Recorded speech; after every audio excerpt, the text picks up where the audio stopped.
अस्सलामुअलैकुम वरहमतुल्लाहि वबरकातुहू। Bridge course मज़मून Urdu जमात शशुम। प्यारे बच्चों, आज हम ब्रिज कोर्स का 10वां दिन देखेंगे। सलाहियत है बोलना, पढ़ना, लिखना और अमली कवायद। आओ मालूम करें। प्यारे बच्चों, अगर किसी लफ्ज़ के पहले बा लगाए तो एक बामानी लफ्ज़ बनता है, तो ऐसे अल्फाज को साबिके कहते हैं। यानी साबिका वो लफ्ज़ होता है जो किसी लफ्ज़ के पहले लगाया जाता है। यहाँ हम देखेंगे लफ्ज़ दिया हुआ है हया।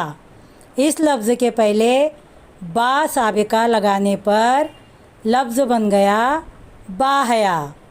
इसी तरह कायदा, इस लफ्ज़ के आगे साबिका बा लगाने से लफ्ज़ बन गया बाकायदा। आओ अहलियत पैदा करें। बा लगाकर साबिके तैयार कर सकते हैं, तो चलिए बनाते हैं। वकार, इस लफ्ज़ के शुरू में बा साबिका इस्तेमाल किए तो लफ्ज़ बन गया बावकार। अदब, इस लफ्ज़ के शुरू में यानी पहले साबिका इस्तेमाल किए बा तो लफ्ज़ बन गया बाअदब। यानी प्यारे बच्चों, हम किसी लफ्ज़ के शुरू में या पहले किसी लफ्ज़ साबिके का इस्तेमाल कर हम नया लफ्ज़ बना सकते हैं।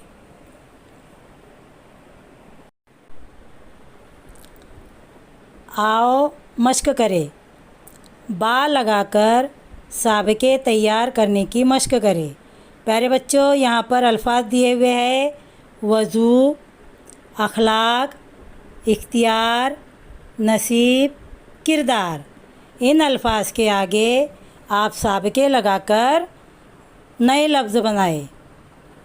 आओ तख़य्युलाती बने। चैलेंज, आओ अपने उस्ताद या वालिदैन की मदद से दरसी किताब, अखबार और रिसालों के ज़रिए बा लगे हुए साबिके वाले अल्फाज तलाश करो और लिखो।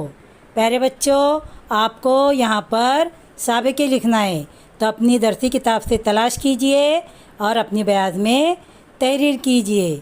तो प्यारे बच्चों, आज हमने 10वें दिन की सरगर्मी को मुकम्मल किया। तो मिलते हैं इंशाअल्लाह कल। अल्लाह हाफिज़।